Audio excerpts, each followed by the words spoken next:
For my ancillary text, so my advert and digipack, I use the program Photoshop.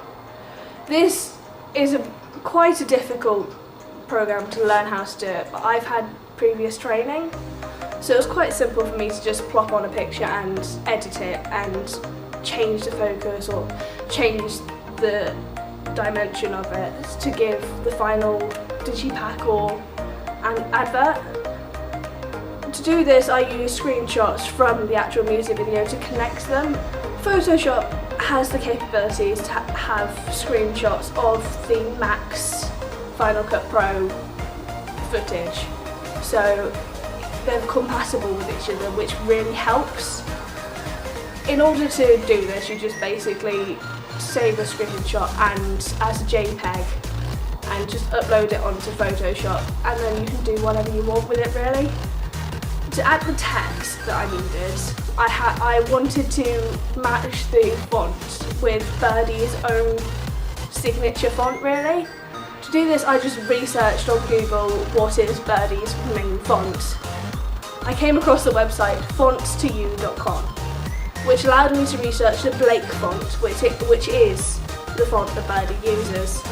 So I could literally just type in what I wanted, save it as a JPEG and just plop it onto the Photoshop document as another layer.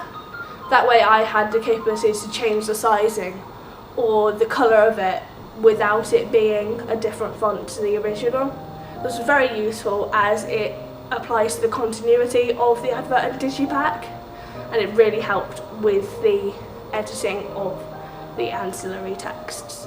During my planning stages, I had to research what a music video was, different genres, and I had to analyse an example of a good music video. To do this, I used both Google and YouTube. Google is very useful as you can just literally search it and loads of items pop up. But it also can be annoying because a lot of useless things can also pop up. So I had to proceed with caution, but utilise what I could from Google. This allowed me to find definitions of music videos and find different genres that I maybe had not considered before, like indie rock.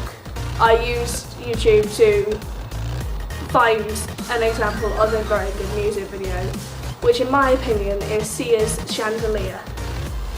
I found this by clicking on recommended videos based on my search history of finding a good music video.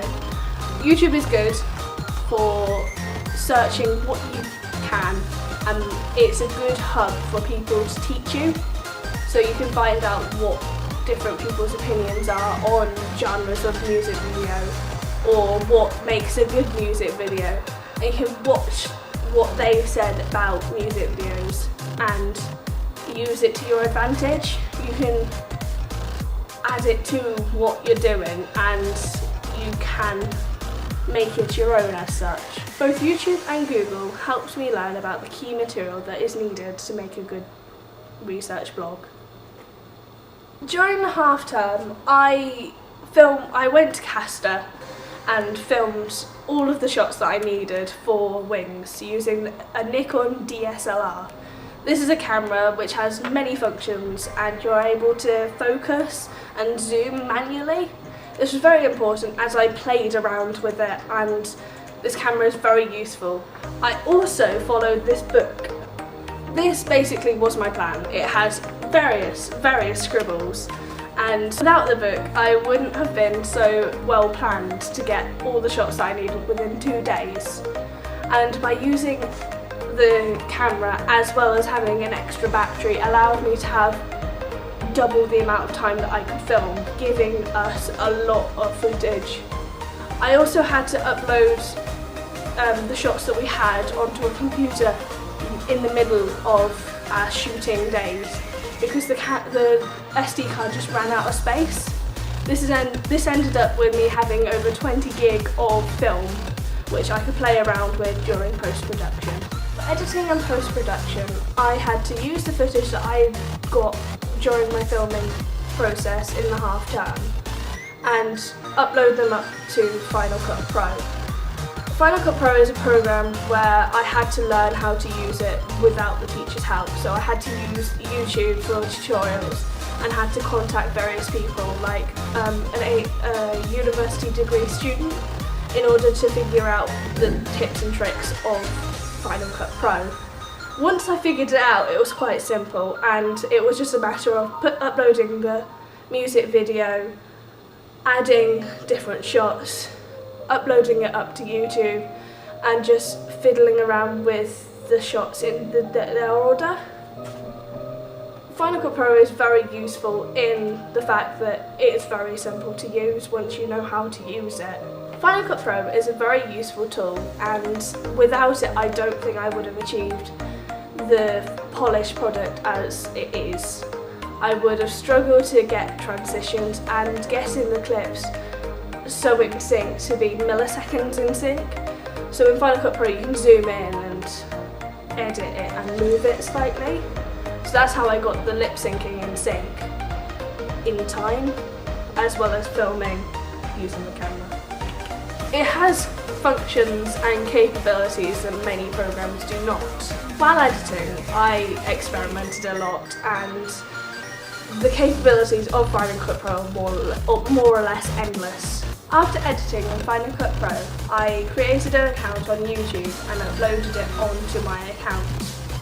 That way, my audience have wide access to the music video and are able to watch it and critique it. This is vital for my development, as I uploaded the rough cut before I edited and uploaded the final cut. So I used the audience feedback via YouTube to get my final product. It's very simple to upload and it's very user friendly, and this really helped in the development of my final piece.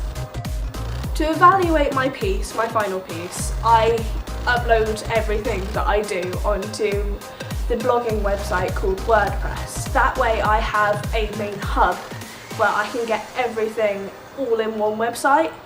This allows me to literally just plan out everything and edit it afterwards, as you can plan when you're going to upload various things like the evaluation questions or the storyboards, and you can edit it afterwards, so you can write about it and add images whenever, but it will still have the same order. This is very useful as I am not very well planned, so I am able to add stuff and delete stuff whenever without altering anything. It also has the capabilities to add menus, so I can shortcut which posts that I want people to see, instead of just scrolling over various amounts of posts. Therefore, it's quick and simple for users and me alike.